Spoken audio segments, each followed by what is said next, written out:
तो चलिए आप सभी का ब्रेक के बाद एक बार फिर से स्वागत है। तो हम न्यूज आवर पर आपको लगातार सुबह से ही पल पल की अपडेट दे रहे हैं और आगे भी लगातार देते रहेंगे। चलिए इसी के साथ हम रुक करेंगे इस वक्त की बड़ी खबर का। आपको बता दें कि दिल्ली से 11 राज्यों की 93 सीटों पर मतदान जारी है। 11 राज्यों में 1 बजे तक का मतदान प्रतिशत हम आपको बता रहे हैं। असम में 45.88% और बिहार में 36.69%, छत्तीसगढ़ में 46.14% मतदान हुआ है। दादरा नगर हवेली में 39.94, गोवा में 39.4 और गुजरात में आपको बता 37.83% मतदान हुआ है। कर्नाटक में 41.59%, मध्य प्रदेश में 44.67, महाराष्ट्र में 31.55, उत्तर प्रदेश में 38.12 और पश्चिम बंगाल में 49.27। कुल आपको बता दें कि अभी तक 39.92% मतदान हुआ है। 1 बजे तक का मतदान प्रतिशत, 1 बजे तक की तस्वीरें हम आपको बता रहे हैं कि कहां पर कितने प्रतिशत मतदान हुआ है। 11 राज्यों में 1 बजे तक की तस्वीर हमने आपको बताई। हमारी सहयोगी नवजीत कौर ने आपको बताया। चलिए इसी बीच रोकना चाहेंगे, एक और बड़ी खबर निकलकर सामने आ रही है। आपको लखनऊ से उत्तर प्रदेश में 1 बजे तक का मतदान प्रतिशत जारी है। यूपी में दोपहर 1 बजे तक हुआ 38.12% मतदान। संभल में 42.97% मतदान हुआ है। तो आगरा की बात की जाए तो 36.89, फतेहपुर सीकरी में 39.9, फिरोजाबाद में 40.6, मैनपुरी में 38.32% अभी तक मतदान हुआ है सुबह से लेकर। फिरोजाबाद में 40.6, वही मैनपुरी में 38.32, एटा में 39.87, बदायूं में 34.97 और आंवला में 36% मतदान हुआ है। वही लखनऊ में उत्तर प्रदेश में 1 बजे तक का हम आपको मत प्रतिशत बता रहे हैं।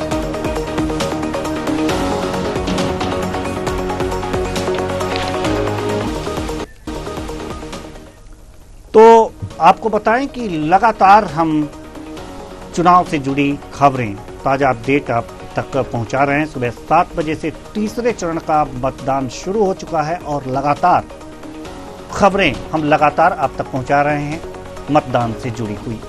हम हॉट सीटों की बात कर रहे हैं। हॉट सीट क्या है, कैसे हैं? जो तीसरे चरण में हॉट सीट हैं उन 5 सीटों पर हमने बात कर लिया है और दर्शकों को बता दिया है। 6वीं जो सीट है तीसरे चरण की, जो हॉट सीट है, बेलगाम, कर्नाटक।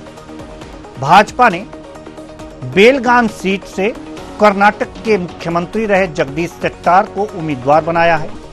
अखिल भारतीय विद्यार्थी परिषद ABVP से राजनीति शुरू करने वाले शेट्टार संघ से भी जुड़े रहे हैं।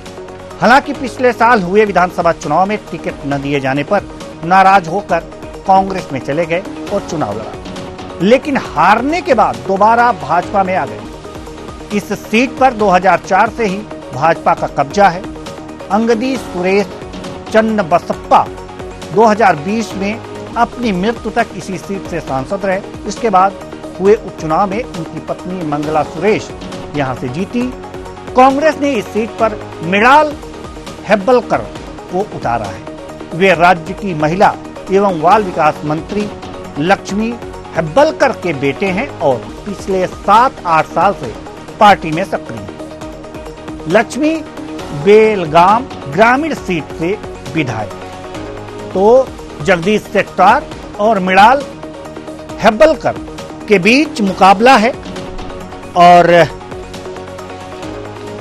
आज हम ये जो तीसरे चरण की हॉट सीट है, 6वीं हॉट सीट, इसके बारे में हमने आपको बताया। वर्सेस के रूप में वो तस्वीरें दिखा रहे हैं और साथ ही साथ अब हम नवजीत कौर से ये कहेंगे कि 7वीं सीट के बारे में भी बिल्कुल आप बता दें। हावेरी कर्नाटक से है, जहां आपको बता दें कि भाजपा ने हावेरी सीट से लिंगायत नेता बसवराज को बेमई से मैदान में उतारा है। जनता दल से राजनीतिक शुरू करने के बाद आपको बता दें कि बसवराज 2008 में भाजपा में शामिल हुए। उसी साल शिंगागांव सीट से विधायक चुने गए और येदियुरप्पा सरकार में मंत्री रहे। वे बीएस येदियुरप्पा के साथ करीबी भी है। वहीं आपको बता दें उनके बाद दूसरे बड़े लिंगायत नेता इसी कारण 2021 में येदियुरप्पा के बाद बेम्मई राज्य के मुख्यमंत्री बने। उनके पिता बीएस बेम्मई भी मुख्यमंत्री रहे। कांग्रेस ने बेम्मई के सामने आनंद स्वामी गद्दादेवर मर्थ का उतारा था। वही आपको बता दें वे राजनीतिक में बहुत चर्चित चेहरा नहीं है। हालांकि यह उनका पहला चुनाव नहीं है, लेकिन इससे पहले लड़े दोनों चुनाव वे हार गए थे। तो आप तस्वीरें देख सकते हैं, बसवराव बोम्मई बीजेपी से हैं और कांग्रेस से आनंद स्वामी गद्दादेव मर्थ यहां पर हैं। हावेरी लोकसभा सीट कर्नाटक की है और ये हॉट सीट थी जिन पर जो हमने आपको बताया एक एक करके तीसरे चरण की हॉट सीट है, मैंने आपको बता दिया। इसके बाद मध्य प्रदेश की हॉट सीटों के बारे में बताएंगे, लेकिन हम अपनी मेहमानों की तरफ अब रुख करना चाहेंगे। हमारे साथ जो मेहमान हैं उनसे आपका परिचय करा दें। बीजेपी से हैं गोपाल समथो, प्रवक्ता बीजेपी। बहुत बहुत स्वागत है आपका हमारे इस कार्यक्रम में। और साथ ही साथ हमें जो दिखाई दे रहे हैं, हमारे साथ कई बार जुड़ भी चुके हैं, प्रकाश पांडे जी, वरिष्ठ पत्रकार। देखिए मुस्कुरा रहे हैं और ये मुस्कुराहट बराबर बनी रहनी चाहिए। बहुत बहुत स्वागत है आपका हमारे इस कार्यक्रम में। बताइए, हम आपके मुस्कुराहट के आगे आपका स्वागत करना भूल गए थे। तो प्रकाश पांडे जी और गोपाल समथो जी, प्रवक्ता बीजेपी, आपके चेहरे पर भी खिला फूल की तरह, समंथो जी माफ कीजिएगा, कमल की तरह आप भी खिलखिलाते रहिए तो अच्छा लगेगा। और वैसे आप मुस्कुरा भी रहे हैं तो बहुत अच्छा लग रहा है। सवाल और जवाब का सिलसिला शुरू हो, और इससे पहले हम आपको बताएं कि कम शब्दों में अगर जो आप लोग अपनी बातें रखेंगे, क्योंकि ब्रेकिंग भी आ रहा है तो वो भी बताना है, जो भी ज़रूरी खबरें आ रही हैं अपने दर्शकों तक उसे बतानी है। तो बीच में हम आपको इंटरप्ट करेंगे, रोक करके वो खबरें बताते रहते हैं। चर्चा तो जारी रहेगी। जो छत्तीसगढ़ की जो सीटें हैं वो उन सीटों के बारे में हम आपसे चर्चा कर रहे हैं। छत्तीसगढ़ में 7 सीटों पर चुनाव हो रहे हैं। मध्य प्रदेश की हॉट सीटें जो हैं, 3 हॉट सीटें हैं, उन पर भी चर्चा हो सकती है, और भी उत्तर प्रदेश की सीटों पर भी आपसे चर्चा हो सकती है। आप लोग विद्वान हैं, सिर्फ एक ही जगह की बातें नहीं, आप पूरे जगह की खबर रखते हैं। सबसे पहले हम अगर जो बात करें सरगुजा की, सरगुजा चिंतामणि महाराज बीजेपी का चिंता हरण करने सरगुजा से चुनाव मैदान में हैं। कितना चिंता हरण कर पाए हैं बीजेपी का? आपसे है सर समंतो साहब। देखिए, बीजेपी को तो अभी कोई चिंता ही नहीं है। बीजेपी को चिंता है थोड़ी बहुत 400 पार करने, सरकार बनाने की चिंता तो हमारी है ही नहीं। मोदी जी की जो गारंटी है वो लोगों के बीच पहुंच चुका है, और पिछले 10 साल में लोगों ने उसे मोदी जी के सुशासन को महसूस भी किया है। और उनके जो बेनिफिशियरी स्कीम्स है, योजनाएं हैं, वो योजनाएं एक एक घर में पहुंची है। तो चिंता की बात तो है ही नहीं बिल्कुल। और रही बात सरगुजा की, तो सरगुजा ने पूरे 14 सीट में 2023 में कमल ही खिले हैं। सरगुजा में सफाया हो चुका है कांग्रेस का। और नहीं, कांग्रेस से ही तो लाए हैं आप चिंतामणि महाराज को, कांग्रेस से तो ही आए हैं, और आपने टिकट दे दिया तो कांग्रेस का सफाया करके आपने इधर मिला लिया। सही कह रहे हैं। कांग्रेस में तो कई कार्यकर्ता ऐसे हैं जो अपना काम नहीं कर पाते, क्योंकि कांग्रेस की लीडरशिप एक ध्रुवीय है। कांग्रेस की लीडरशिप ऐसी जगह पे पहुंच चुकी है कि जहां एक परिवार के आगे किसी की अगर मन में जनमानस के प्रति कोई भावना है, अच्छे कार्य करने की भावना है, तो उन्हें भाजपा में आना ही पड़ता है जी। और जब ऐसे लोग भाजपा में आते हैं तो ऐसे टैलेंट को भी भाजपा मौका देती है। बिल्कुल। और इसी कारण चिंतामणि जी भी आए। चलिए ठीक है, हम आपके पास आ रहे हैं गोपाल जी। आपकी भावनाएं हमने समझ लिया, हमारे दर्शक भी समझ लिए होंगे। प्रकाश पांडे जी वरिष्ठ पत्रकार हमारे साथ हैं। देखिए, मुस्कुराहट आपकी गायब नहीं होनी चाहिए। अच्छा लगता है मुस्कुराते हुए आप जब जवाब देते हैं। तो चिंता मणि महाराज बीजेपी के टिकट से सरगुजा सीट से हैं और कांग्रेस से आए, टिकट इनको बीजेपी से मिल गया।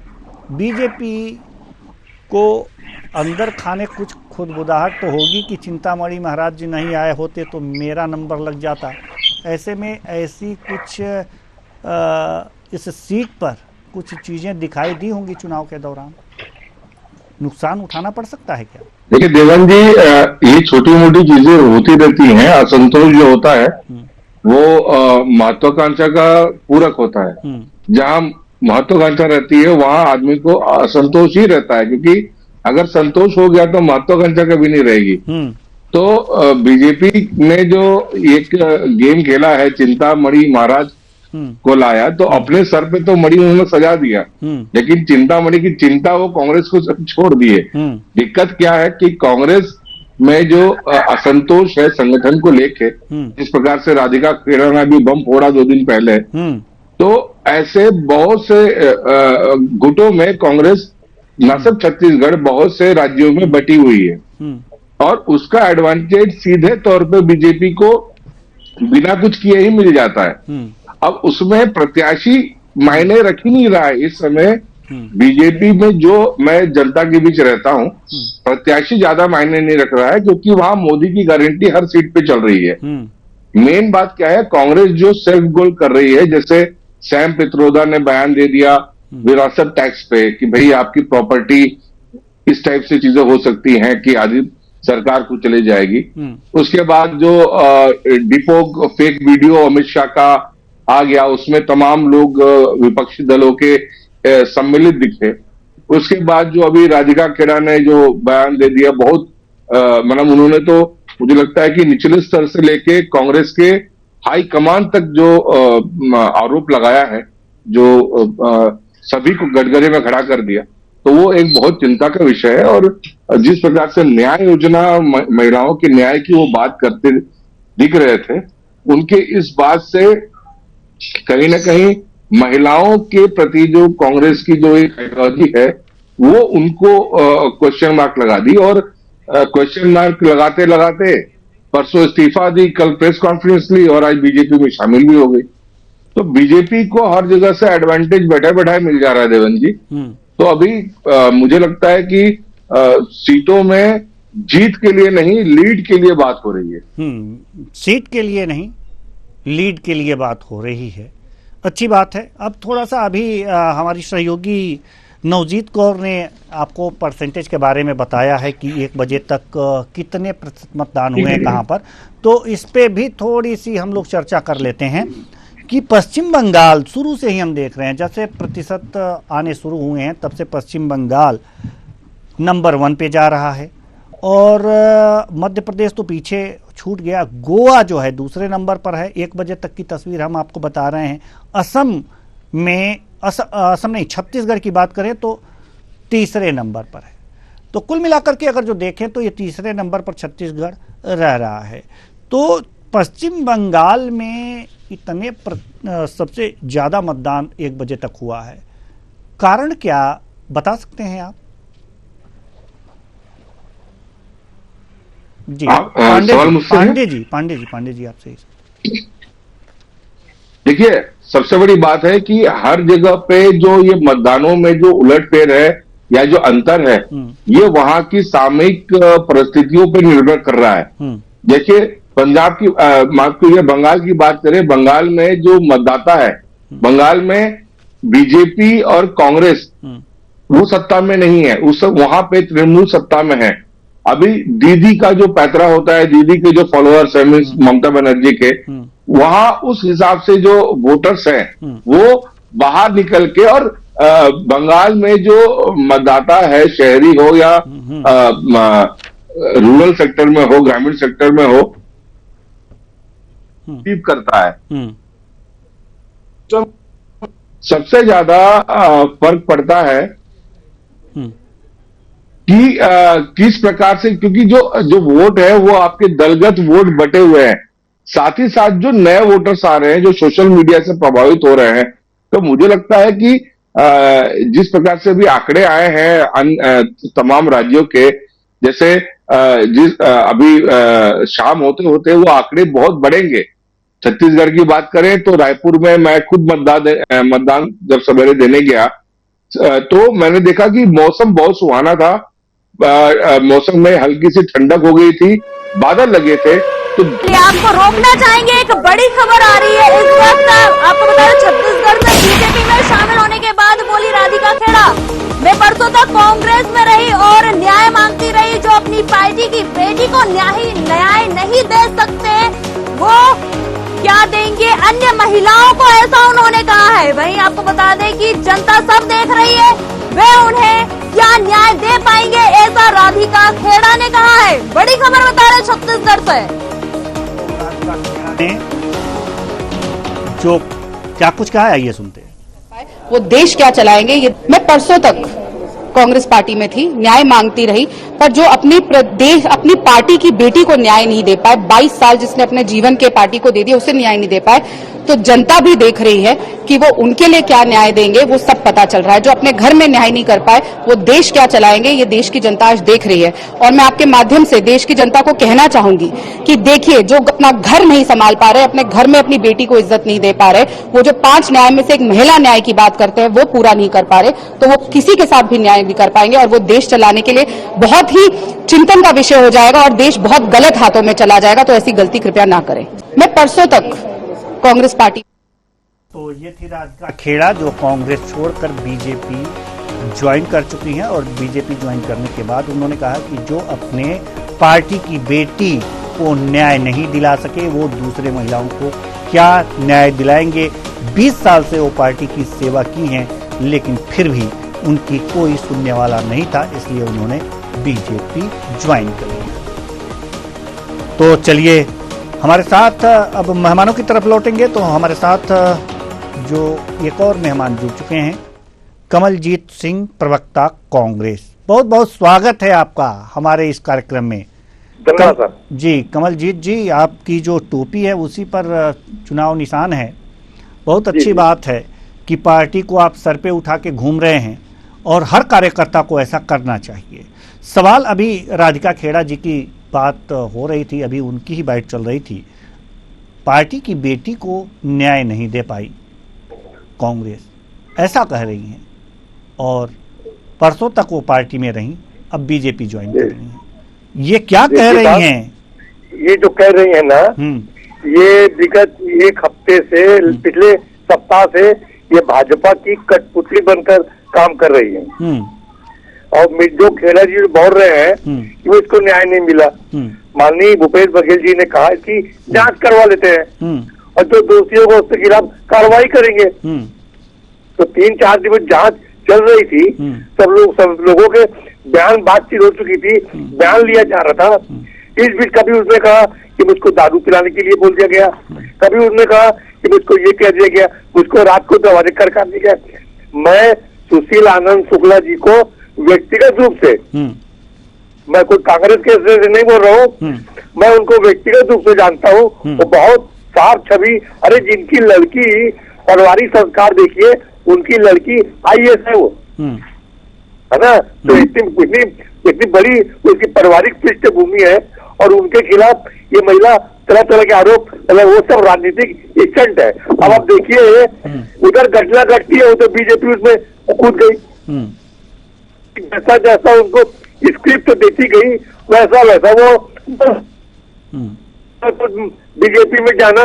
मतलब आपके लोगों को हैंडल बीजेपी कर रही है, आप ये कहना चाहते हैं? हमारे लोग देखिए, आप हमारे पूर्व वल्लभ गोविंद वल्लभ थे, उनको पार्टी टिकट दिया, विधानसभा चुनाव हार गए, अभी लोकसभा टिकट नहीं मिली, तो हिंदू मतलब अगर बयानबाजी करके वो भाजपा ज्वाइन कर लिए।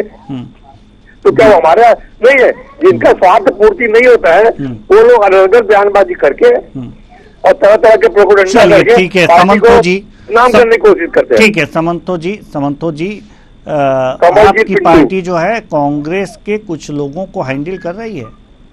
नहीं, हमारे लोगों को देखिए, हर पार्टी में ऐसा होता है। तो नहीं, हम हमारा ही कहना बिल्कुल नहीं है। हम इतना जरूर जानते हैं, जिन लोगों का स्वार्थ पूर्ति नहीं होता है, निश्चित रूप से विरोधी दल से वो हाथ मिला लेते हैं। नहीं तो इनका स्वार्थ क्या था, जरा आप बता सकते हैं? राधिका जी का स्वार्थ क्या था? मैं कहता हूँ अगर उनको कांग्रेस के मामले में उनको नाराजगी थी, ये क्या कह रही है, कोरबा में राहुल जी की यात्रा समय मुझको शराब पीने के लिए ऑफर दिया गया। इस बात को अब 2 महीने हो गए, तो चुप रही वो, तो उन्होंने पार्टी फोरम में बात भी रखी। उनको सारी बातें, क्योंकि 7 तारीख को मतदान है, हमारी पार्टी फोरम में रखी और इसलिए उनकी सुनवाई नहीं हुई, ऐसा उनका कहना है। मैं उनकी बाइट सुन लिया हूँ जी। उन्होंने कहा सुनवाई नहीं हुई। अरे भाई, पूरे चुनाव चल रहा है, कोई चीज की एक प्रक्रिया होती है। तो ऐसा क्यों कह रही है? वही तो बात है, ऐसा क्यों कहा? मैंने क्या कहा आपको, वो बीजेपी की कठपुतली बनी, आपने ये कहा? नहीं, कठपुतली बनी भाजपा के द्वारा प्रायोजित जो उनकी सिर्फ लिख के दी जा रही है, वही बात है। आपने कठपुतली कहा, वही आप कह रहे हैं, उसकी व्याख्या कर रहे हैं। तो मैं कह रहा हूँ, उन्होंने इतना गंदा आरोप लगाया सुशील आनंद जी के ऊपर। भूपेश बघेल सुशील आनंद जी के ऊपर इन्होंने आरोप लगाया है कि शराब पिलाने की कोशिश की गई। चलिए, और कोई पार्टी ने न्याय नहीं दिया, यानी कि आप कह रहे हैं कि बीजेपी स्क्रिप्ट लिख करके दे रही है, वही वो बोल रही हैं, ऐसी कोई बात है नहीं। चलिए, तो समंथो जी से 22 साल सवाल ले लेने दीजिए। समंथो जी, आप कांग्रेस के लोगों को कठपुतली बना करके रख रहे हैं, क्या बात है? आप लोगों में तो बहुत क्षमता है भाई। देखिए, आप इस डिबेट में ही सुना आपने, कमलजीत जी ने बोला कि ये महिला 22 साल की कार्यकर्ता रही है राधिका खेड़ा कांग्रेस में। एक दिन में इनके पूरी शब्दावली बदल गई। दूसरा, इन्होंने बोला कि पार्टी फोरम में बोलना था। पार्टी फोरम में इन्होंने बोला और बोलने के बाद पिछले 7 दिन से पब्लिक फोरम में बोलना शुरू किया। और उसके बाद भूपेश बघेल ने बोला मैं 24 घंटे के अंदर जांच कराऊंगा। जब 4 दिन बीत गए, न केवल 24 घंटा बीता, बल्कि 96 घंटे बीत जाने के बाद भी वो महिला इंतजार करती रही, वो कार्यकर्ता इंतजार करती रही। ये वही कांग्रेस है जिसमें महिला कांग्रेस की राष्ट्रीय अध्यक्ष रहते हुए सुशीला देव ने अपने पद से पदत्याग कर दिया था। प्रियंका चतुर्वेदी जी को भी सब जानते हैं। तो ये यहाँ पे किसी भी कार्यकर्ता की कोई सुनवाई नहीं है, केवल एक व्यक्ति विशेष की पार्टी हो चुकी है। मेरा निवेदन है आपसे। नहीं, देखिए कमलजीत जी, मैंने शांति से सुना आपको, 1 मिनट सुन लीजिए। राजनीतिक रूप से हर व्यक्ति महत्वाकांक्षी होता है, जिस व्यक्ति की महत्वाकांक्षा पूर्ति नहीं होती है वो। एक बड़ी खबर आ रही है इस बीच, यूपी से सीतापुर में सपा पर बढ़ से सीएम योगी आदित्यनाथ, सपा के लोग राम का विरोध करते हैं, ऐसा उन्होंने कहा। राम भक्तों पर गोली चलाते हैं। बड़ी खबर बता रहे उत्तर प्रदेश से, जहां आतंकवादियों का समर्थन करते हैं, राम भक्तों के मरने पर खुशी मनाते हैं, माफियाओं के मरने पर आंसू बहाते हैं, ऐसा उत्तर प्रदेश के सीएम योगी आदित्यनाथ ने कहा है। आपको बता दें, सीतापुर में सपा पर बरसे योगी आदित्यनाथ। तो बड़ी खबर बता रहे हैं आपको। तो ये बड़ी खबर, योगी आदित्यनाथ ने क्या कुछ कहा है, जरा आप भी सुन लीजिए। समाजवादी पार्टी के लोग राम का विरोध करते हैं, राम भक्तों पर गोली चलाते हैं, आतंकवादियों का समर्थन करते हैं, राम भक्तों के मरने पर खुशी मनाते हैं। और जब बहनों भाइयों, आपने देखा होगा एक माफिया की मौत पर कैसे घड़ियालियों को बहाते हैं समाजवादी पार्टी के नेताओं का आपने देखा होगा। समाजवादी पार्टी के लोग राम का। तो अभी आपने सुना योगी आदित्यनाथ ने क्या कुछ कहा, किस तरह से सपा पर आरोप लगाया है कि राम भक्तों के मरने पर खुशी मनाते हैं और आतंकियों के मरने का, आतंकियों के मरने पर आंसू बहाते हैं। तो अब पुनः अपने मेहमानों के पास रुख करेंगे और हमारे साथ एक नए मेहमान जुड़ चुके हैं, सपा से आर.के. गुप्ता, प्रदेश सचिव। बहुत बहुत स्वागत है आपका हमारे इस कार्यक्रम में। थोड़ा देर से जुड़े हैं लेकिन सही समय पे जुड़े हैं। योगी आदित्यनाथ ने सपा पर बहुत करारा हमला बोला है। आतंकवादियों के मरने पर आंसू बहाना और राम भक्तों के मरने पर खुशी मनाना, जी क्या कहेंगे आप?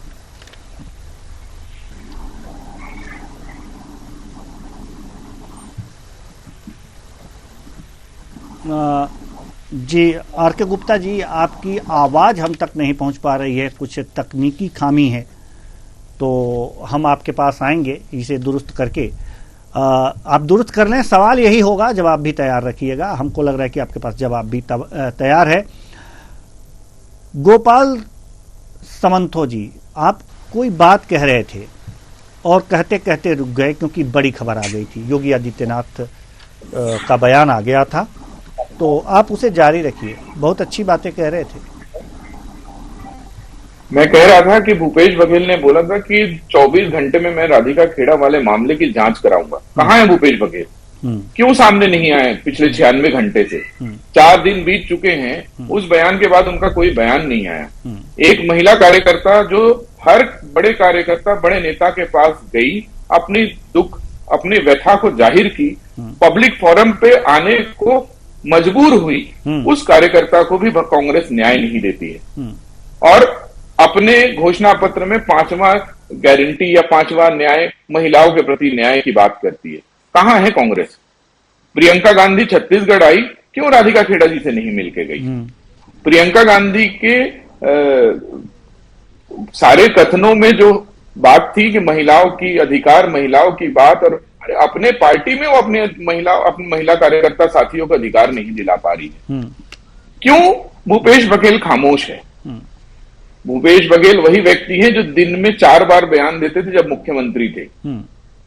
आज क्यों खामोश है? क्यों उस पर कोई बात नहीं हो पा रही है? ऐसे भी कांग्रेस के कार्यालय में बहुत सारी ऐसी घटनाएं होती रहती है, जो आपने देखा होगा। सुशील सन्नी अग्रवाल जी थे, उन्होंने सरेआम अपने अध्यक्ष को गाली गलौज की थी, उसके बाद उनको लाल बत्ती दे दी गई थी। एजाज ढेबर ने 2018 में सरेआम कांग्रेस कार्यालय में तोड़फोड़ की थी, उसके बाद उनको महापौर भी बनाया गया और बिजनेस में पार्टनर भी बनाया गया। ये कांग्रेस की ऐसी ही क्रियाकलाप है और कांग्रेस की ऐसी ही मनोस्थिति है कि झंझट, झगड़ा और ऐसे बातें बड़ी आम होती है कांग्रेस में। लेकिन पहली बार एक महिला ने छत्तीसगढ़ में आरोप लगाया है। कांग्रेस को गंभीर होना चाहिए। समय को लेकर के बात है। अगर जो समय की बात करें तो समय ऐसा है, ये कहा जा रहा है कि 2 महीने हो गए उस बात को और परसों या नरसों में इस बात का खुलासा किया गया है। ये पहले भी किया जा सकता था। समय की बात तो कांग्रेस के लिए है। जब उन्होंने अपने बयान में बार बार कहा कि ऐसी घटनाएं होती रही और मैं पार्टी फोरम में कहती रही, तो कांग्रेस ने इतना समय क्यों लगाया? इतना समय व्यर्थ क्यों किया? कि उन्हें मजबूरन पब्लिक फोरम पर आना पड़ा। ये कहना है कि ये तो बीजेपी जी। तो आप जब राहुल जी जब कोरबा आए थे, उस समय उस बात को उन्होंने दूसरे दिन क्यों नहीं बोला? इतने दिन क्यों दबा के रखा रहा? ये अचानक चुनाव के समय ही प्रोपेगेंडा करने की क्या जरूरत थी उनको? है ना? ये सारा की सारी योजनाबद्ध तरीके से पार्टी को छवि खराब करने का एक प्रयास किया गया है। महिलाओं। अरे कांग्रेस पार्टी ने तो महिलाओं की बात करें तो कांग्रेस पार्टी ने महिला को राष्ट्रपति 5 साल तो सरकार रही ना भूपेश बघेल की, क्यों भारतीय जनता पार्टी के कोई कार्यकर्ता ऐसा आरोप नहीं लगाए? आप बताइए। हमारी राष्ट्रीय अध्यक्ष महिला रही है। भूपेश बघेल जी तो प्रशासन का डंडा लेके घूमते थे अपनी जेब में। भाजपा को तो महिलाओं के बारे में बोलने का अधिकार ही खो चुकी है। किस मुंह से महिलाओं की बात करती है? ठीक है, बात वहीं घूम फिर करके आ रही है। हम रुक करेंगे आर.के. गुप्ता, प्रदेश सचिव सपा। बात वही, सवाल वही सीएम योगी आदित्यनाथ की, जो उन्होंने कहा कि राम भक्तों के मरने पर खुशियां मनाई जाती हैं, सपा के लोग मनाते हैं, और आतंकियों के मारे जाने पर आंसू आवाज आ रही है? जी, आपकी आवाज आ रही है, आप जवाब दीजिए। जी, हमारी आवाज आ रही है? आवाज पहुंच रही है? बिल्कुल पहुंच रही है सर, आप हमारे प्रश्न का जवाब दें। जी जी जी, बताना चाहेंगे ये भारतीय जनता पार्टी की बौखलाहट है, और ये बयान जो दिए जा रहे हैं वो जरूर ये पूरी तरह से पार्टी हार रही है, और इंडिया गठबंधन पूरी तरह जो है इस समय लय में है, और यही कारण है इनका बौखलाहट है, इस तरह का बयान दिया जा रहा है, धार्मिक बयान दिया जा रहा है, जबकि विकास दूर दूर तक कहीं नहीं है। महंगाई, भ्रष्टाचार, गुंडागर्दी इनके शासनकाल में मौजूद अब बहुत चल रहा है, और यही कारण इनके पास अब कोई मुद्दे, धर्म के अलावा कोई मुद्दा बचा नहीं है इनके पास। जी, धर्म के अलावा कोई मुद्दा नहीं बचा है, इसलिए इस तरह की बातें की जा रही हैं। गोपाल समंतो जी, जवाब दीजिए। इंडी गठबंधन की जो ये बात कर रहे थे, जनता को पूरी तरह से धोखा दिया है, जनता के साथ छल किया है, और जनता इस बार उसका बदला लेगी, और उसका ये दिख रहा है। ठीक है, समंतो जी जवाब दीजिए। इंडी गठबंधन की जो ये बात कर रहे थे, उसमें सबसे बड़ी पार्टी कांग्रेस है। कांग्रेस के सबसे बड़े लीडर आज सीट खोजते नजर आ रहे हैं। कभी अमेठी छोड़ते हैं, कभी वायनाड में चुनाव लड़ने के बाद फिर वो जाके रायबरेली में चुनाव लड़ते हैं। ये तो इंडी गठबंधन की बात है। दूसरी बात रही राम भक्तों के पे गोली चलाने की बात, राम भक्तों को नकारने की बात। क्या इंडी गठबंधन का कोई पार्टी ये कह सकता है कि राम मंदिर किसी एक व्यक्ति का मंदिर है?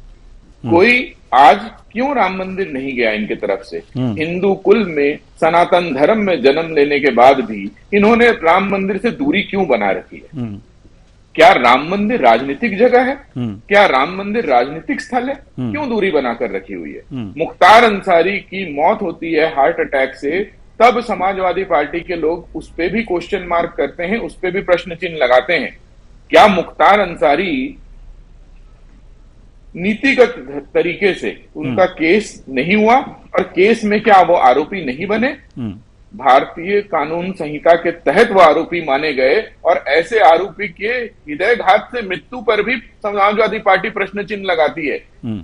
क्योंकि समाजवादी पार्टी और इंडी गठबंधन के सारे पार्टी सिर्फ एक चश्मे से सेक्युलरिज्म की भाषा समझते हैं, सिर्फ एक धर्म के आधार पर सेक्युलरिज्म के गलत धारणा को भारत के समक्ष प्रस्तुत करते हैं। चलिए ठीक है, और जी हम आएंगे आपके पास। पब्लिक नकार चुकी है जी, बिल्कुल बिल्कुल, पब्लिक अब किसे नकारी है किसे नहीं, ये 4 जून को पता चलेगा। लेकिन हमारे साथ Chhattisgarh state head doctor Sanjay Shekhar हमारे साथ जुड़ चुके हैं।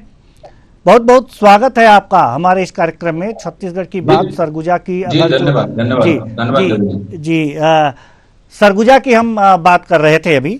छत्तीसगढ़ के सरगुजा की चिंतामणि महाराज बीजेपी का चिंता हरण कर रहे हैं, कांग्रेस को चिंतित कर दिए हैं। क्या स्थितियां अभी बन पा रही हैं वहां पर? देखिए, सरगुजा मुझे जाने का मौका मिला था, और सरगुजा में जाकर के मैंने काफी लोगों से बात की अलग अलग विधानसभाओं में, और वहां की जो स्थितियां हैं उसमें मुकाबला मुख्य रूप से कांग्रेस और बीजेपी के बीच में है। चिंतामणि महाराज कांग्रेस से आए हैं, हालांकि पहले वो भाजपा में थे, फिर कांग्रेस में गए, और फिर से भाजपा में उनकी घर वापसी हुई। और वहाँ एक बहुत बड़ा संप्रदाय है, गहिरा गुरु, उस परिवार से वो जुड़े हुए हैं। तो उनकी अपनी पकड़ है, बीजेपी की अपनी पकड़ है, और इस सब के बीच में अगर स्थितियों की हम बात करें तो मुझे ये लगता है कि बीजेपी को वहां परहेज है। परंपरागत रूप से वो बीजेपी की सीट नहीं है। बीजेपी के लोग वहां पर काफी सक्रिय हैं, कार्यकर्ता नीचे स्तर पर सक्रिय।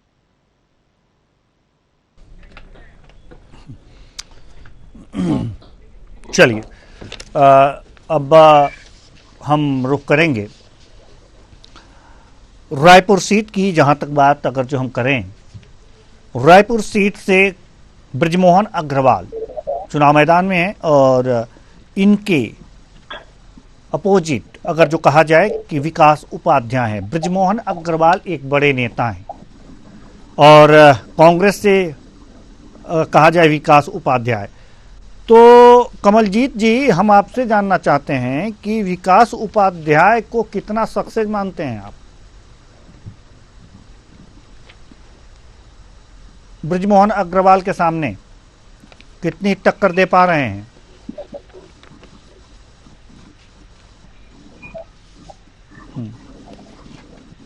चलिए, बृजमोहन अग्रवाल जी यहाँ पर चुनाव मैदान में हैं, तो हमारी आवाज जो कांग्रेस के प्रवक्ता के पास नहीं जा पा रही है। गोपाल सामंतो जी, सवाल आपसे है। सवाल यह है कि बृजमोहन अग्रवाल एक बड़े नेता हैं बीजेपी के, और रायपुर से ये चुनाव मैदान में हैं। क्या स्थितियां बन पा रही हैं? कौन कौन से मुद्दे हैं जिन पर बीजेपी को काफी मजबूती मिली है? सिर्फ बृजमोहन अग्रवाल ही या फिर कुछ इनके साथ मुद्दे भी हैं? पहली बात तो बृजमोहन जी अजय योद्धा है, 8 बार के विधायक हैं और उनकी विश्वसनीयता लोगों के बीच में इतनी है कि वो छत्तीसगढ़ के किसी भी सीट में लड़ेंगे तो जीतेंगे। दूसरी बात विकास उपाध्याय की। विकास उपाध्याय अपने घर से अपना विधानसभा चुनाव 40,000 वोट से हार चुके हैं, तो टक्कर है कहां? अब आते हैं मोदी जी की गारंटी। मोदी जी की जो गारंटी 2023 में लोगों के सामने रखा गया, सिर्फ 3 महीने के सरकार में मोदी जी की गारंटी धरती पर प्रतिभूत होते नजर आई। चाहे वो महतारी वंदन योजना हो, चाहे वो प्रधानमंत्री आवास योजना हो, चाहे ऐसी समस्त योजनाएं जो हमने घोषणा की, अपने घोषणा पत्र में जिन बातों को रखा, 2-3 महीने में जितना समय मिला उन सारे मुद्दों पर हमने काम किया, काम करके लोगों के सामने रखा। तो मोदी जी की गारंटी, साय जी का भरोसा और बृजमोहन जी का लीडरशिप, बृजमोहन जी के नेतृत्व, ये तीनों के आधार पर मैं बोल सकता हूं यहां सिर्फ लड़ाई मार्जिन की है कि छत्तीसगढ़ में सबसे ज्यादा मार्जिन ऑफ वोट का रिकॉर्ड, जीतने का सबसे ज्यादा मार्जिन का रिकॉर्ड बृजमोहन जी बनाएंगे। चलिए, हम आपके पास रुख करेंगे, लेकिन कमलजीत जी, हम आपके पास आना चाहते हैं। कांग्रेस प्रवक्ता हैं आप।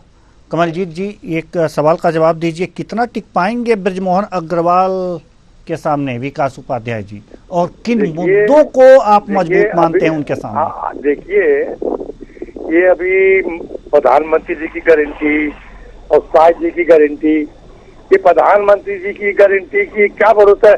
और जो व्यक्ति अपनी धर्म पत्नी को गारंटी नहीं दे रहा है, जिससे 7 फेरे लिए हुए हैं, उसकी गारंटी का क्या भरोसा है?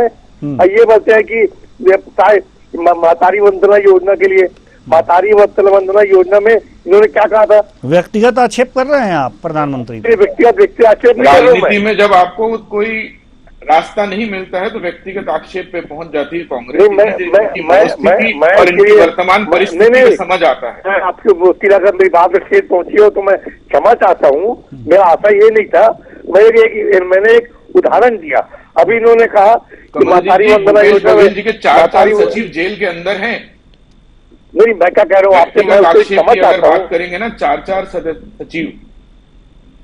नहीं, मैं आपसे क्षमा चाहता हूँ। मैं चलिए, बिल्कुल ये तो बातचीत चलती रहेगी, लेकिन नहीं बता रहा हूँ मैं जी, वक्त की अपनी बाध्यताएं हैं, उसी से बढ़कर हम लोग हैं जी। ठीक है, कमलजीत जी, बहुत बहुत धन्यवाद, आप आए, अपने विचार साझा किए। गोपाल सामंतो जी, आपका भी बहुत बहुत धन्यवाद, और जो भी मेहमान हमारे साथ जुड़े थे उनका भी बहुत बहुत धन्यवाद। तो कुल मिलाकर के देखा जा सकता है कि आज तीसरे चरण का मतदान सुबह 7 बजे से शुरू हुआ। 11 राज्यों की 93 लोकसभा सीटों पर लगातार मतदान जारी है, और हम लगातार पल पल की खबरों से आपको अपडेट कराते रह रहे हैं।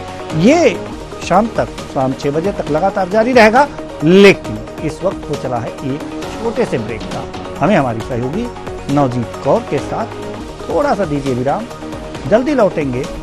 देखते रहिए न्यूज़ 8, देते हैं